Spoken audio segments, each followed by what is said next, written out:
Opa, tudo bem? Deu pra ver que minha voz tá melhor já, né? Bastante.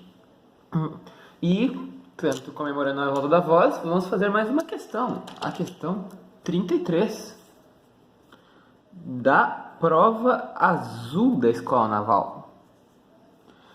Que a questão vai aparecer aí.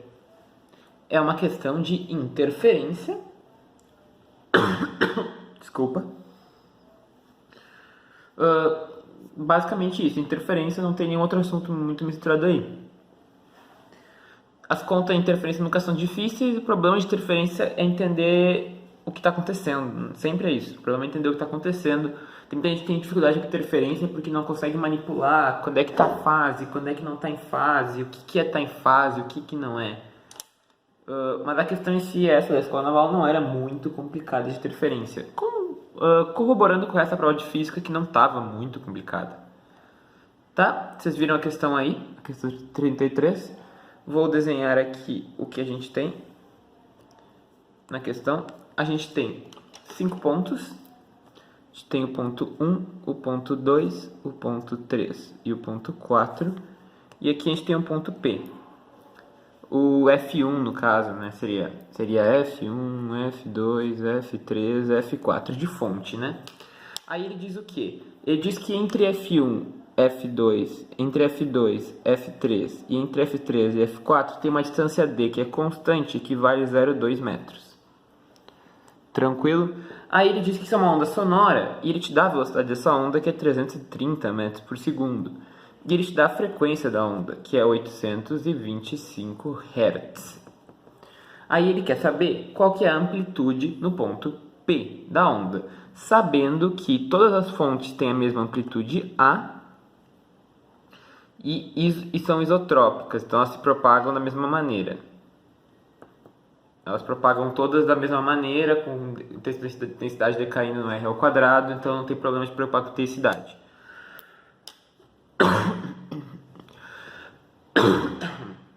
Ele quer a amplitude da onda, a amplitude em P. Isso que ele pede. Tá? Primeira coisa que a gente tem que fazer aqui. Bem, tem muita gente trabalhar com questão de fase e interferência. Tu pode trabalhar diretamente com fase, ou tu pode trabalhar com comprimento de onda. Eu, particularmente, sempre gosto de trabalhar com comprimento de onda. Para mim é mais fácil de enxergar do que trabalhar com fase angular. Eu sempre trabalho com comprimento de onda. Então, a primeira coisa que a gente vai fazer é descobrir o comprimento de onda, porque a gente tem a velocidade e a gente tem a frequência. Então, a velocidade, lambda F, equação básica da ondulatória, né? Lambda vai ser V sobre F, dá 330 sobre 825. Mas se fizer a simplificaçãozinha aí, tu vai chegar que isso aqui é 2/5. Tu vai ficar com isso aqui 2/5. No caso de metro, né? Porque Hertz é 1 sobre segundo e metro por segundo é metro por segundo. O segundo corta, vai ficar metros. Então, meu lambda é 0,4 metros. Observa que D é o quê? D é lambda sobre 2, porque é 0,2. Se tu lembrar direito na questão de interferência, quando a diferença de fase entre duas ondas, se a diferença de caminho entre duas ondas for um múltiplo inteiro de lambda sobre 2, tipo 1m mais 1/2 de lambda sobre 2, ela é destrutiva. Se a diferença de caminho for um múltiplo inteiro de lambda, ela é construtiva.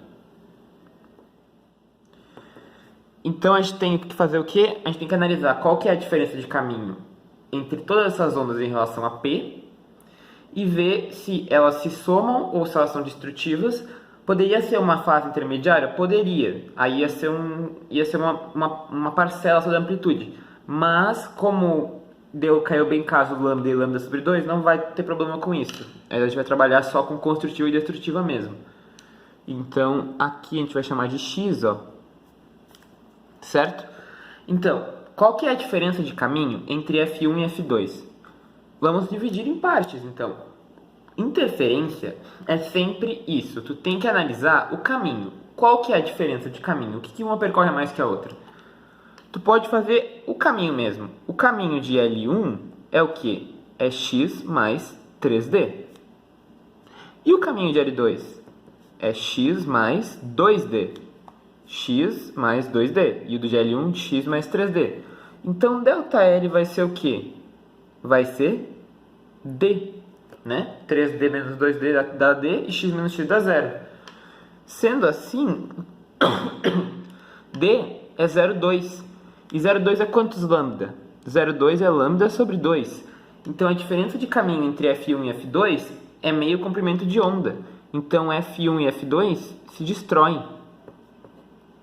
Logo, a amplitude 1 mais a amplitude 2 dá a amplitude 0, que é 0 no caso, dá 0.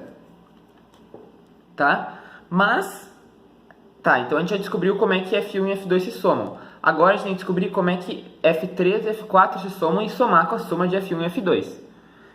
Bem, qual que é o caminho 3? O caminho 3 é x mais d. Ok? Ó, x mais d. E o caminho 4? O caminho 4 é só x, que é o que 4 percorre. Sendo assim, ΔL vai ser este menos esse, d, o que dá 0,2 metros, o que é lambda sobre 2. Sendo assim, F3 e F4 se destroem. Então, F3 e F4 se destroem também. Então, A3 mais A4 também é igual a 0.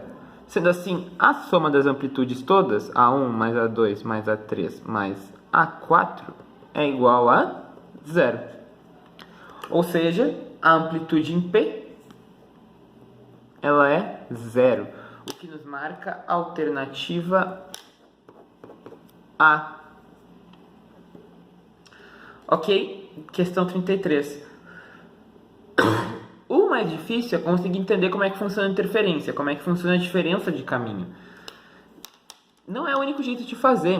Eu vou mostrar que, tu pode pensar, tu não precisa, tá bitolado na cabeça. Não, diferença de caminho, um comprimento de onda é construtiva, meio comprimento de onda é destrutiva. Não, tu pode desenhar. Na pior das hipóteses, sempre pode desenhar para tentar descobrir.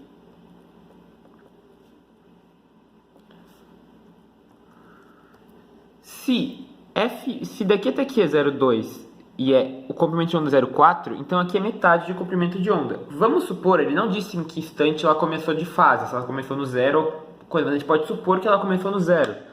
Então a onda do F1, ela faz isso aqui, tá?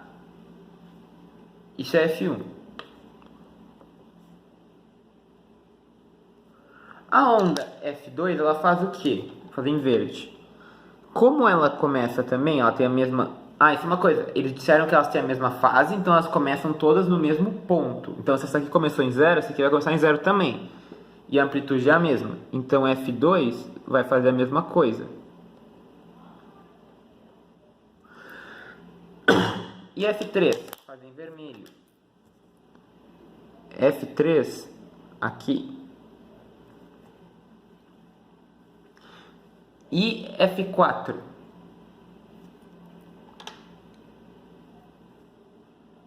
Só continuar aqui, porque a F1 também continua, né? E F4 eu vou ter que fazer em preto, né? Porque é a única cor que sobrou. Aqui. Tá, a gente tem que descobrir quanto que passa de onda. Dá pra ver aqui, ó, que F1 e F2 se anulam. E se eu prolongar meu F3, ó, aqui, dá pra ver que o F3 e o F4 se anulam. Então, durante todo o percurso, F2 e F1 vão se anular, e F3 e F4 vão se anular. Sendo assim, a onda que vai chegar aqui tem amplitude 0, elas se anulam mutuamente. Tu pode pensar assim, tu pode desenhar as ondas na hora pra ver, fazendo 2 a 2. Até aqui podia ser que a F3 sobrevivesse, mas quando chega a F4, que tem que ela é para cima, ela cancela com a F3 que está ali, então ela zera. E também aqui tu pode ver como é que funciona, né? Se as ondas têm meio comprimento de onda de diferença, elas se anulam, né? Tipo F2 e F1, dá pra ver que elas se anulam. Ok? Não era o único jeito de fazer, era uma questão de saber como é que funciona a parte de interferência. É isso aí, então. Foi a questão 33. Se gostou, curte, comenta, compartilha, se inscreve no canal, ativa o sininho para receber notificação quando aparecer vídeo novo. E é isto, gente. Um abraço e até a próxima.